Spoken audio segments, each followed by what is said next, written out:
Gianni ইনফান্তিনোর বিপদ যেন কাটছেই না। বিশ্বকাপ সহ ফিফার বড় টুর্নামেন্ট নিয়ে নানাবিধ বাণিজ্যিক পরিকল্পনা নিয়ে তীব্র সমালোচনায় পড়েছিলেন ইনফান্তিনো। পরে সেই পরিকল্পনায় বদল এলেও রেহাই মিলছে না। ফিফা সভাপতির পদ থেকেই তাকে সরিয়ে দেওয়ার দাবি উঠেছে।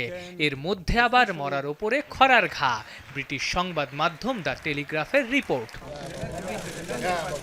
টেলিগ্রাফ তাদের এক প্রতিবেদনে লিখেছে, ইউএফার জেনারেল সেক্রেটারি থাকাকালীন এক নারীর সঙ্গে প্রেমের সম্পর্কে জড়িয়েছিলেন ইনফান্তিনো। পরে ইউএফা ছেড়ে যাওয়ার সময় সংস্থাটা মোটা অঙ্কের অর্থ দিয়েছিল, যা প্রায় ৬ অঙ্কের। ইউএফা এক বিবৃতিতে সেই অর্থ দেওয়ার বিষয়টি নিশ্চিতও করেছে।